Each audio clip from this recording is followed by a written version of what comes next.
പ്രിയം ഇറങ്ങിയ സമയത്ത് അജു ഫോണിൽ വിളിക്കുമായിരുന്നു. അന്ന് അദ്ദേഹം സ്കൂളിലാണ്. ദീപ നായർ പറയുന്നു. പ്രിയം സിനിമയിലൂടെ മലയാളി പ്രേക്ഷകരുടെ മനം കവർന്ന നടി ദീപ നായർ വീണ്ടും വാർത്തകളിൽ നിറയുകയാണ്. നീണ്ട ഇടവേളയ്ക്ക് ശേഷം കേരളത്തിൽ എത്തിയ താരം നടൻ അജു വർഗീസിനെക്കുറിച്ചും തൻ്റെ സിനിമാ ജീവിതത്തെക്കുറിച്ചും പങ്കുവച്ച രസകരമായ വെളിപ്പെടുത്തലുകളാണ് ഇപ്പോൾ ശ്രദ്ധേയമാകുന്നത്. തിരുവനന്തപുരം ആറ്റുകാൽ പൊങ്കാല സമർപ്പിക്കാൻ എത്തിയപ്പോഴായിരുന്നു ഓൺലൈൻ മാധ്യമങ്ങളോട് താരം മനസ്സ് തുറന്നത്. പ്രിയം റിലീസ് ചെയ്ത സമയത്ത് തനിക്ക് വലിയ ആരാധക വൃന്ദം ഉണ്ടായിരുന്നുവെന്നും അന്ന് സ്കൂൾ വിദ്യാർത്ഥിയായിരുന്ന അജു വർഗീസ് തനിക്ക് കത്തുകൾ അയക്കുകയും ഫോണിൽ വിളിക്കുകയും ചെയ്തിട്ടുണ്ടെന്നും ദീപ വെളിപ്പെടുത്തി. പ്രിയം സിനിമ ഇറങ്ങിയ സമയത്ത് ഒരുപാട് ഫാൻസ് ഉണ്ടായിരുന്നു. ഒരുപാട് പേര് വിളിക്കുമായിരുന്നു. അജു വർഗീസ് വരെ വിളിച്ചിട്ടുണ്ട്. അജു ഫോണിൽ വിളിക്കുമായിരുന്നു.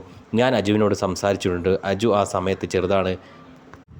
ഞാൻ എഞ്ചിനീയറിങ്ങിന് പഠിക്കുമ്പോഴാണ് പ്രിയം സിനിമയിൽ അഭിനയിച്ചത്. അതിനുശേഷം കോഴ്സ് പൂർത്തിയാക്കാൻ പോയി. കോഴ്സ് കഴിഞ്ഞപ്പോൾ പിന്നെ സിനിമ ഓഫർ ഒന്നും വന്നില്ല. ചെറിയ ചെറിയ വേഷങ്ങൾ ചെയ്ത് ഹിറ്റാകാത്ത സിനിമകളിൽ അഭിനയിച്ചിട്ടും കാര്യമില്ലല്ലോ. പ്രിയത്തിലൂടെ കിട്ടിയ ഇഷ്ടം കൂടിപ്പോകും. സ്ത്രീകൾക്ക് സിനിമയിൽ പിടിച്ചു നിൽക്കാൻ പാടാണ്.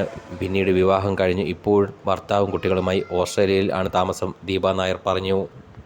എഞ്ചിനീയറിംഗ് പഠനകാലത്താണ് ദീപ പ്രിയം സിനിമയിൽ അഭിനയിച്ചത്. സിനിമ സൂപ്പർ ഹിറ്റായെങ്കിലും പഠനം പൂർത്തിയാക്കുന്നതിനായി താരം വെള്ളിത്തിരയിൽ നിന്ന് താൽക്കാലികമായി വിട്ടുനിന്നു. എന്നാൽ കോഴ്സ് കഴിഞ്ഞെത്തിയപ്പോൾ പിന്നീട് നല്ല അവസരങ്ങൾ തേടി വന്നില്ലെന്ന് താരം പറഞ്ഞു.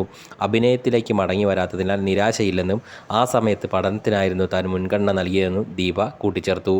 നേരത്തെ മുംബൈയിൽ വെച്ച് അജുവിനെ അപ്രതീക്ഷിതമായി കണ്ട സന്തോഷം ദീപ സമൂഹമാധ്യമങ്ങളിലൂടെ പങ്കുവച്ചിരുന്നു. മുംബൈയിൽ ITC മറാത്ത ഹോട്ടലിൻ്റെ ലിഫ്റ്റിൽ വെച്ചാണ് ഞാൻ ഈ വ്യക്തിയെ അപ്രതീക്ഷിതമായി കാണുന്നത്. എനിക്ക് ദീർഘകാലമായി അറിയാവുന്ന കക്ഷിയാണ് ഇദ്ദേഹം. പലതവണ സംസാരിച്ചിട്ടുണ്ട്, പക്ഷേ നേരിൽ കണ്ടിട്ടില്ല. പ്രിയം ഇറങ്ങിയ കാലത്ത് എൻ്റെ ആരാധകനായിരുന്നു. ആ സമയത്ത് അദ്ദേഹം സ്കൂളിൽ ആയിരുന്നിരിക്കണം. ഇപ്പോൾ ഞാൻ അദ്ദേഹത്തിൻ്റെ വലിയ ആരാധകനാണ്. നിങ്ങൾക്ക് ഈ വ്യക്തി ആരാണെന്ന് ഊഹിക്കാമോ? ചില സൂചനകൾ തരാം. മലയാളത്തിൽ പ്രശസ്തനായ ഒരു അഭിനേതാവാണ്. മികച്ച ഹാസ്യതാരത്തിനുള്ള പുരസ്കാരം പലതവണ നേടിയിട്ടുണ്ട്. ഫാന്റാസ്റ്റിക്സ് ഫിലിംസ് എന്ന പ്രൊഡക്ഷൻ ഹൗസിൻ്റെ ഉടമസ്ഥരിൽ ഒരാളാണ്. 2010 ഇറങ്ങിയ മലർവാടി ആർട്സ് ക്ലബ്ബ് എന്ന ചിത്രത്തിലൂടെ ആണ് മലയാള സിനിമയിൽ ഇദ്ദേഹം അരങ്ങേറിയത്. ഇപ്പോഴും നിങ്ങൾക്ക് മനസ്സിലായി കാണും. അതേ, പ്രതിഭാധനനായ അജു വർഗീസ് ആണ് ഞാൻ പറഞ്ഞ ആരാധകൻ.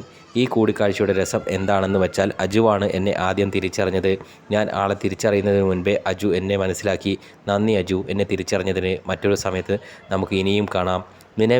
നിലവിൽ സിനിമാ ലോകത്ത് നിന്ന് മാറി കുടുംബത്തോടൊപ്പം ഓസ്ട്രേലിയയിൽ സ്ഥിരതാമസമാക്കിയിരിക്കുകയാണ് ദീപ.